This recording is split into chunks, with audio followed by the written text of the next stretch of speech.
Queridos irmãos e amigos, desejo que a paz do Senhor Jesus esteja sobre cada vida e em cada coração. Vamos hoje dar continuidade ao seminário teológico Palavra de Vida.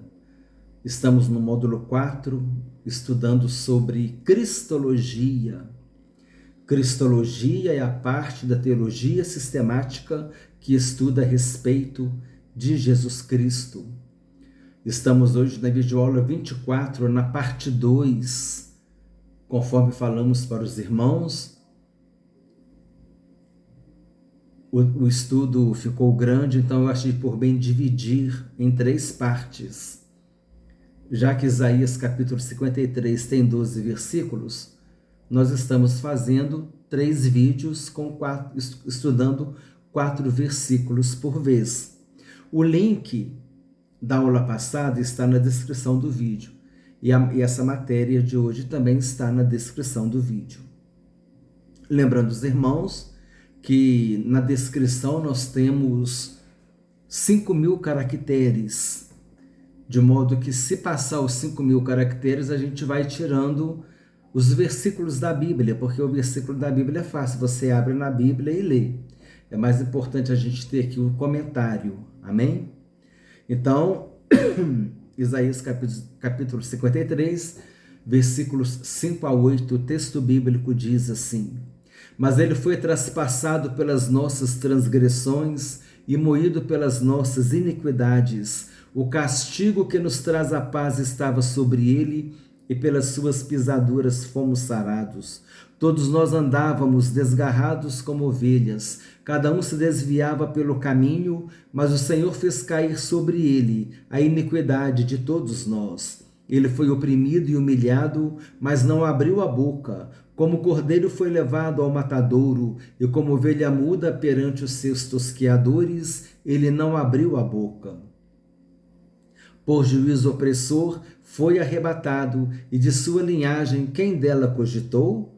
Porquanto foi cortado da terra dos viventes, por causa da transgressão do meu povo, foi ele ferido. Nós sabemos que o profeta Isaías aqui está se referindo a Jesus Cristo, está profetizando 740 anos antes da morte de Jesus na cruz. Isaías é um profeta messiânico, é um dos profetas messiânicos. O profeta messiânico é aquele que falou a respeito do Messias, a respeito de Jesus. São os messiânicos, são aqueles que fazem referência ao Messias, fazem referência a Jesus. O livro de Isaías é considerado o evangelho do Antigo Testamento, porque ele foi o profeta que mais falou a respeito do Messias. É chamado de o profeta evangelista. Mas aqui nós estamos agora estudando o versículo 5, mas antes disso também só queria dizer que esse texto foi mencionado por João em seu evangelho, por Mateus em seu evangelho, Pedro também fez referência, e nós também encontramos esse texto em Atos capítulo 8, naquele episódio do Filipe e o eunuco. O eunuco estava lendo exatamente esse versículo 5, quando Filipe se aproximou dele, e a partir desse texto ele lhe anunciou a Jesus. Amém? Vamos ler o versículo e vamos discorrer sobre o comentário. Versículo 5, mas ele foi traspassado pelas nossas transgressões e moído pelas nossas iniquidades. O castigo que nos traz a paz estava sobre ele, e pelas suas pisaduras fomos sarados. O servo do Senhor foi traspassado por causa da nossa rebeldia, por causa das nossas transgressões. A rebeldia é o elemento básico de todo pecado humano. Então, o pecado é uma atitude de rebeldia diante de Deus. Jesus foi moído, despedaçado por causa da nossa iniquidade. Ele sofreu os açoites, foi espancado, cuspido, escarnecido. O castigo que nos traz a paz estava sobre ele, e pelas suas pisaduras fomos sarados. O profeta então começa a esclarecer as coisas, dizendo que o sofrimento do servo do Senhor era por nossa causa e não porque ele merecia. Ele sofreu em nosso lugar um sofrimento vicário. Vicário vem da palavra latina vicarius e significa substituto. O servo do Senhor, em seu sofrimento vicário, sofreu em nosso lugar. Em 1 Pedro capítulo 2, versículo 24, nós lemos: carregando ele mesmo em seu corpo, sobre o madeiro, os nossos pecados, para que nós, mortos para os pecados, vivamos para a justiça. Por suas chagas fomos sarados. 1 Pedro capítulo 2, versículo 24. Nós fizemos um link no final da última aula com esse versículo aqui, que nós falamos assim: certamente ele tomou sobre si as nossas enfermidades e as nossas dores levou sobre si, e nós o reputávamos por aflito, ferido de Deus e oprimido. Aqui o profeta ele deixa entender que as pessoas estavam pensando assim: ele está sendo castigado porque ele pecou, né? Porque ele errou, porque ele foi um transgressor. Mas no versículo 5 tem uma adversativa. Mas nós o considerávamos ferido de Deus, mas ele foi traspassado pelas nossas transgressões e moído pelas nossas iniquidades. O castigo que nos traz a paz estava sobre ele, e pelas suas pisaduras fomos sarados. Igual nós lemos aqui no comentário, agora o profeta está explicando que ele estava sofrendo não por causa dos pecados dele. Ele até foi ferido por Deus, sim. Ele é um ferido de Deus, mas ele não era um ferido de Deus por causa da culpa do pecado dele. Jesus foi ferido de Deus não por causa da culpa do pecado dele, mas por causa da culpa do nosso pecado. Como diz aqui, o castigo que nos traz a paz estava sobre ele. A palavra paz merece atenção, pois ela resume o ministério da reconciliação, pois em Cristo Deus estava reconciliando consigo o mundo, conforme lemos em 2 Coríntios, capítulo 5, versículo 17 a 21. Quando Deus olha para o homem, ele vê um homem pecador, um homem rebelde, um homem condenado, mas quando esse homem reconhece que Jesus morreu na cruz para salvá-lo, aquela condenação, aquela culpa que Deus tem vontade de pesar a mão sobre ele, sobre aquele pecador, mas quando aquele pecador reconhece: Jesus morreu na cruz para me salvar, Senhor, perdoa os meus pecados, eu reconheço que o Senhor pagou a minha culpa naquela cruz, morrendo em meu lugar, aí Deus olha, aí Deus se aplaca, né? Ele retrai e fala: peraí, ele está reconhecendo que o meu filho morreu na cruz por ele. A dívida que ele tem comigo, ele está reconhecendo que o meu filho pagou essa dívida lá na cruz. Então agora, em vez de estar separado de mim, porque o nosso pecado nos separa de Deus, agora Deus está reconciliando consigo o mundo. O mundo nesse sentido é a humanidade. Cada homem, cada mulher, cada criança, cada ser humano, de todos os povos, tribos, línguas e nações, precisam tomar a decisão de reconhecer que Jesus morreu na cruz para nos salvar, perdoar os nossos pecados e nos dar a vida eterna. E quando a gente faz isso, Deus ele tem uma reconciliação conosco por meio de Jesus Cristo. E aqui em Romanos capítulo 5, versículo 1 está escrito: justificados, pois, mediante a fé, temos paz com Deus, por meio de nosso Senhor Jesus Cristo. Somente por meio de Jesus é que nós teremos paz com Deus. Justificados, pois, mediante a fé. Pela fé em Jesus Cristo, que eu creio que Ele morreu na cruz para me salvar. Eu sou justificado por Deus. Justificado é quando Deus fala assim: eu te declaro sem culpa. Eu te declaro sem culpa, porque a tua culpa, meu filho pagou lá na cruz. Você aceitou? Então você está justificado. Lembra daquela explicação que eu falei? Você está devendo na padaria R$ 500. Eu vou lá, pago a padaria, pego a caderneta, né, a anotação lá do somanel da padaria e você não está devendo a padaria mais. A padaria, eu paguei a padaria, você não está devendo a padaria mais, né? Você está me devendo. Mas aí eu pego aquela nota e rasgo, ó, e falo assim, ó, você não está me devendo mais. Acabou sua conta. Eu não tenho como cobrar de você e nem o Samanel também. Ele já está feliz porque recebeu o dele. Não é verdade? É isso que Jesus fez. A culpa que estava sobre nós, Jesus pagou. E agora nós não temos mais dívida com Deus. Então nós somos justificados. Não temos mais culpa, porque a nossa culpa Jesus pagou. Agora, se eu rejeito o sacrifício de Jesus, permanece sobre mim essa culpa. Por isso, precisamos ter experiência pessoal, aceitando Jesus como nosso único Senhor e suficiente Salvador. Eu já considerei aqui em outro estudo, a salvação ela é pessoal, ela não é individual, a salvação é coletiva. Os lavados e remidos pelo sangue de Jesus vão morar no céu.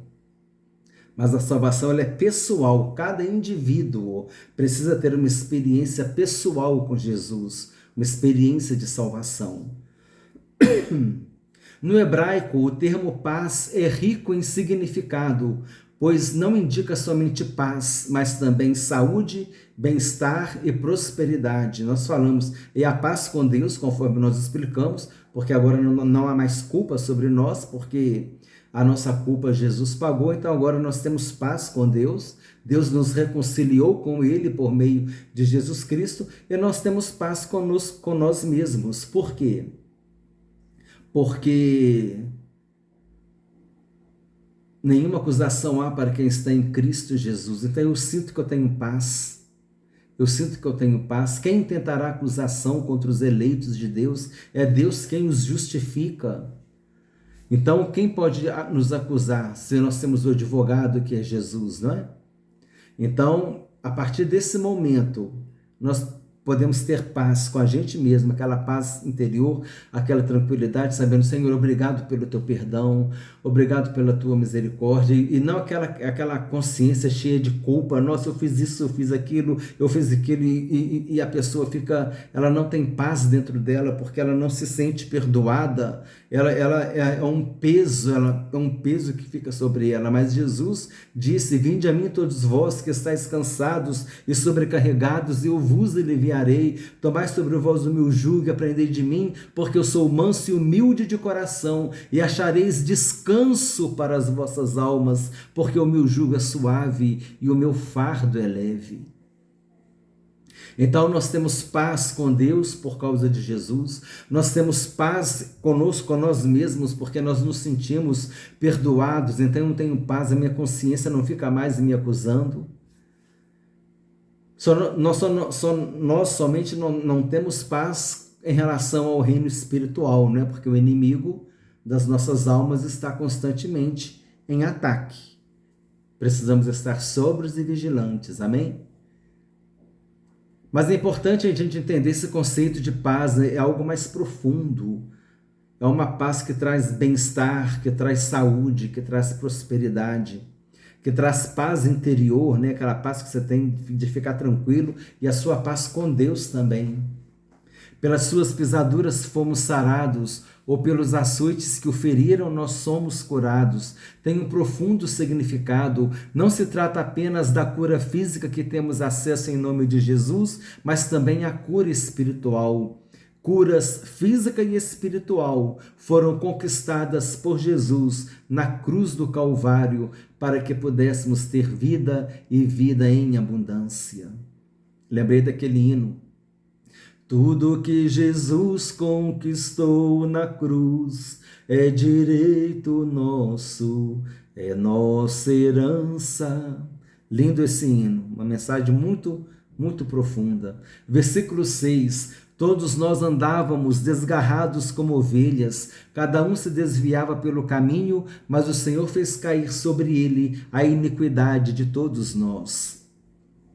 Comentário: o termo todos nós se refere à humanidade, refere-se a todos os homens. Nós estávamos nos desviando do caminho e cada um de nós se envolvia em dificuldades dos vícios, da violência, da desobediência a Deus, da rebeldia, do pecado em qualquer de suas formas. A humanidade pode ser comparada a um rebanho de ovelhas que sempre se desvia, o rebanho se desvia, as ovelhas são indefesas e perdidas. O salmista reconheceu a sua situação de ovelha perdida. O Salmo 119, no versículo 176, se eu não me engano, quem escreveu esse salmo, o autor é desconhecido. O salmista disse assim: ando errante como ovelha desgarrada, procura o teu servo, pois não me esqueço dos teus mandamentos. Olha só, ele guardou a palavra de Deus no coração, amém? Em 1 Pedro capítulo 2, versículo 25, o apóstolo diz: porque estáveis desgarrados como ovelhas, agora, porém, vos convertestes ao pastor e bispo da vossa alma. Jesus Cristo é o pastor e bispo de nossa alma. A expressão cada um se desviava pelo seu caminho nos permite entender que existe uma responsabilidade pessoal, uma responsabilidade individual. Cada um pode tomar a decisão de se desviar ou não pelo caminho. Hoje temos uma direção, temos um alvo. Hoje temos um pastor que quer nos conduzir à vida eterna. Um pastor que quer nos conduzir à vida eterna. Infelizmente, muitos preferem o seu próprio caminho em vez de seguir o caminho proposto por Deus. O homem pecador procura viver uma vida independente de Deus, o que traz muitas consequências ruins.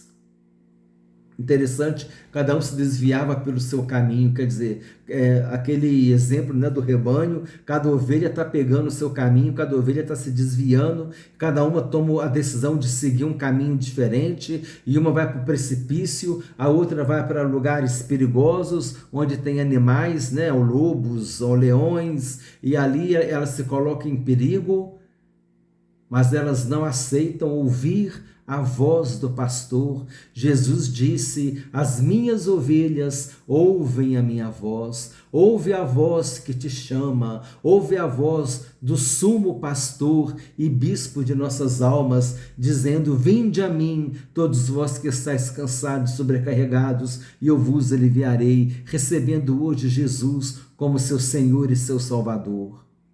Mas o Senhor Jesus fez cair sobre ele a iniquidade de todos nós. Mas o Senhor fez cair sobre ele a iniquidade de todos nós. Nesse texto nós vemos claramente que Deus tem perdão para todos os homens. Ele deseja que todos os homens cheguem ao pleno conhecimento da verdade e sejam salvos. No versículo 6, o profeta Isaías revela que o servo do Senhor sofreu em benefício de outros. Mesmo assim, as pessoas não o reconheceram. Ele foi rejeitado como alguém atingido e ferido por Deus por causa de seus supostos pecados. O profeta deixou claro que não, que ele estava sofrendo por nossa causa. Versículo 7, ele foi oprimido e humilhado, mas não abriu a boca. Como cordeiro foi levado ao matadouro, e como ovelha muda perante os seus tosqueadores, ele não abriu a boca. Ele foi oprimido e humilhado. Jesus foi afligido e ele permitiu que o afligissem. Ele voluntariamente se sujeitou ao abuso dos servos de Caifás e dos soldados de Pilatos. Jesus só abriu a boca quando era necessário.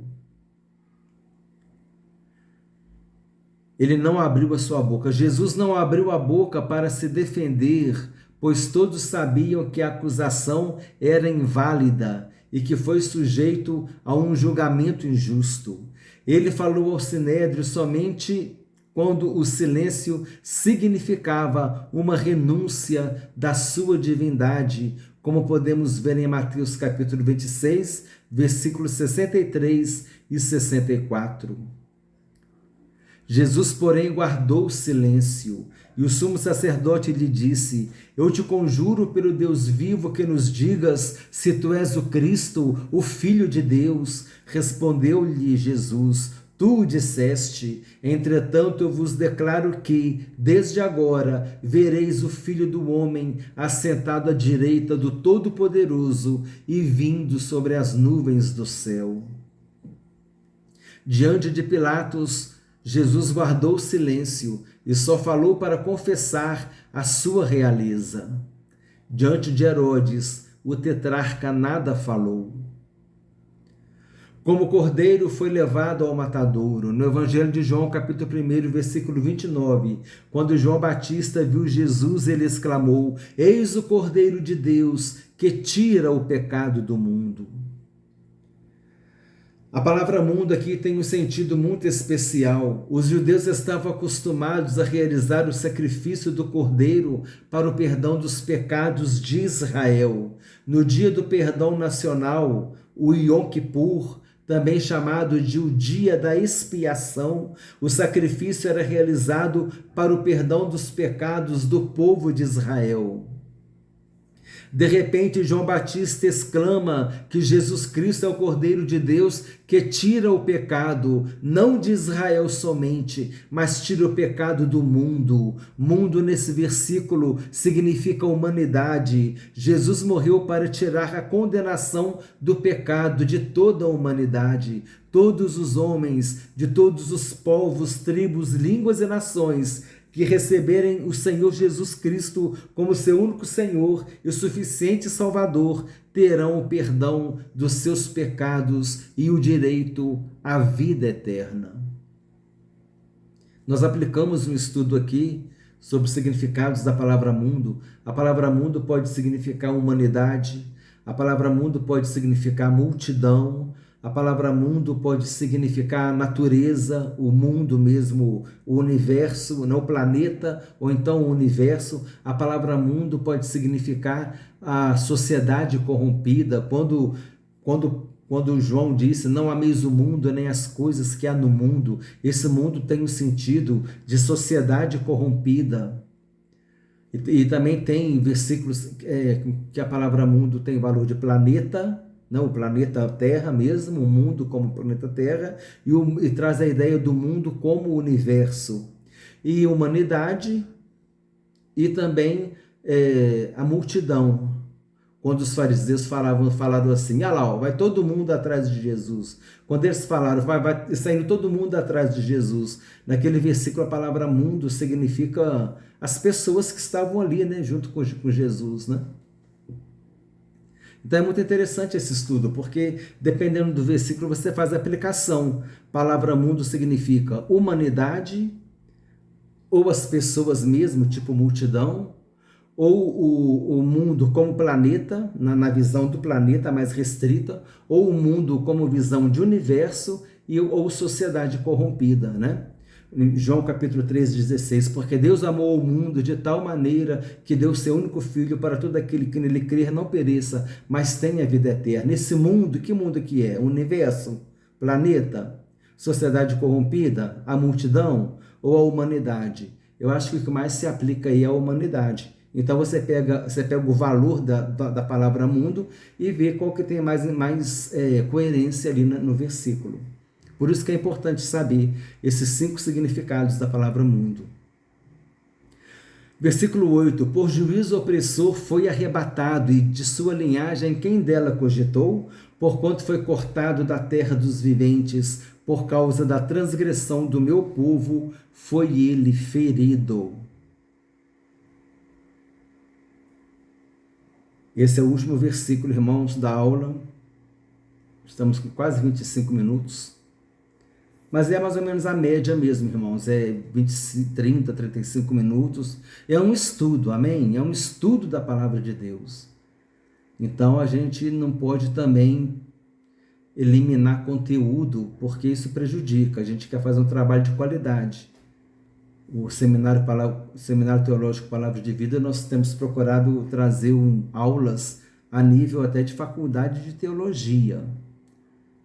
Os irmãos veem que as aulas têm um conteúdo muito profundo, o conteúdo de qualidade, quantitativamente falando e qualitativamente também, de quantidade e de qualidade, para que a gente possa agradar a Deus, né? O objetivo do nosso trabalho é contribuir para a preparação dos obreiros na obra de Deus, amém? Por isso, irmãos, vídeo de estudo bíblico é longo mesmo, tem que ter vontade para querer aprender a palavra de Deus, estudar, adquirir o conhecimento. Eu já considerei isso aqui com os irmãos, estou abrindo um parênteses aqui, né, para poder falar isso. Porque se nós queremos o microfone, se o irmão quer o microfone para pregar, se o irmão quer o microfone para ensinar, se o irmão quer desenvolver um ministério, tem que estudar, irmão. Se você quer ensinar, você tem que aprender primeiro. A gente está sempre buscando conhecimento, e aquilo que Eclesiastes está escrito, nós temos que adquirir conhecimento, buscar conhecimento teológico mesmo, e pedir a Deus a sabedoria para aplicar esse conhecimento. O conhecimento é a nossa responsabilidade, adquirir. A inteligência Deus já nos deu. Todo mundo tem inteligência, todo mundo aprende, é só querer. É claro que uns têm tendência à música, a instrumento, a poesia, né? A vários outros campos, mas todo mundo tem inteligência para aprender, então busca o conhecimento e pede a Deus sabedoria para aplicar bem esse conhecimento na obra de Deus, amém? Então, o estudo fica um pouco mais longo, mas nós vamos ver aqui um assunto muito interessante. Os irmãos vão gostar do fechamento desse versículo aqui, amém? O juízo opressor se refere ao tipo de julgamento ao qual Jesus foi submetido. Ele foi acusado injustamente, condenado injustamente. Testemunhas falsas falaram contra ele. Não havia interesse em apurar a verdade sobre o prisioneiro. Somente queriam se livrar dele. O julgamento de Jesus foi ilegal. Ele foi morto injustamente, foi julgado violentamente e foi cortado da terra dos viventes. Testemunhas falsas, eu já falei que testemunhas falsas foram contratadas para mentir, para poder julgar Jesus, para poder condenar Jesus. Um homem teve a sua vida tirada da terra aos 33 anos e meio de idade, aproximadamente. Jesus tinha aproximadamente 33 anos e meio de idade. Por que a gente sabe isso? É mais ou menos assim, mais ou menos assim. Lá em Lucas diz que Jesus, quando ele iniciou seu ministério, ele tinha aproximadamente 30 anos, certo? Registra aí. Ele tinha aproximadamente 30 anos. Os evangelhos registram 3 Páscoas de Jesus. 3 Páscoas. Então, quer dizer, a Páscoa é uma vez por ano, né? Se Jesus tinha aproximadamente 30 anos, e se foram 3 Páscoas, foram mais 3 anos. Então, ali gira em torno de 33 anos e pouquinho. Agora, exatamente o que eu acredito que não tem como dizer, mas se Jesus tinha aproximadamente 30 anos quando ele começou o seu ministério, e se eu não me engano, o Evangelho de João, que registra 3 Páscoas de Jesus, e a Páscoa é uma vez por ano, né? Depois que ele começou o ministério dele, registrou 3 Páscoas, quer dizer, mais 3 anos. Se ele tinha aproximadamente 30 anos, ele morreu com aproximadamente 33 anos e um pouquinho, né? Então a cronologia, o raciocínio é mais ou menos esse. E de sua linhagem, quem dela cogitou? Ninguém se preocupou com o futuro de Jesus, com o destino de Jesus. Ninguém defendeu Jesus, ele sofreu tudo sozinho. Por causa da transgressão do meu povo foi ele ferido. No lugar de ferido, poderíamos dizer, por causa da transgressão do meu povo, foi ele assassinado. 30 minutos de aula, mas vamos aqui, irmãos, porque aqui é fechar com a chave de ouro. Olha que interessante. Eu vou entrar nesse assunto aqui, é mais um parênteses, mas é muito interessante esse conteúdo aqui. Falando sobre o assassinato, né? Como é que Deus ele vê o assassinato. Olha só que segredo, os segredos que às vezes o hebraico traz, né? E que na tradução se perde. Mas o hebraico, às vezes, é por isso que muitas vezes, quem gosta, quem puder estudar o grego, o hebraico, e quem tiver interesse nessa área, que às vezes você não tem, às vezes seu interesse é música, é louvor, é evangelismo, missões, né? Cada um tem um chamado, mas se você gosta dessa parte de estudar, de estudos bíblicos, de preparar estudo bíblico, de pregar, é importante você, quem sabe, ser despertado para, com o tempo, ter contato com o grego e com o hebraico, porque te ajuda muito. E aqui no hebraico, o hebraico ele traz um segredo aqui para nós, que olha que interessante. Para eu falar a respeito de assassinato, eu vou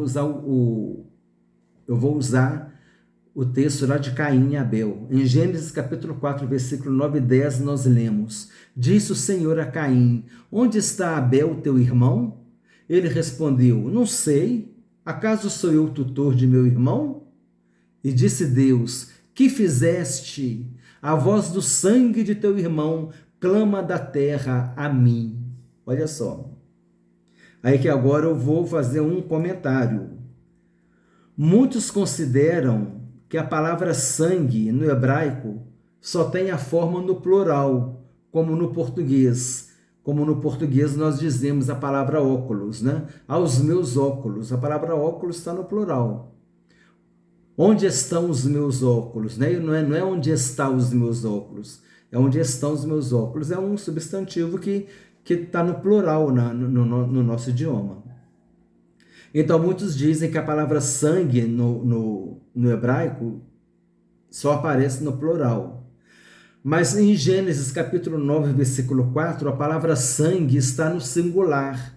Nesse texto, Deus proíbe que os israelitas comessem sangue. Então, isso lança por terra a questão de falar que a palavra sangue está sempre no plural.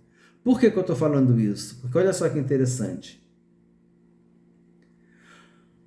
O plural, no texto bíblico que nós lemos, quando Deus diz assim, que o sangue de Abel está clamando, não foi isso que nós lemos aqui?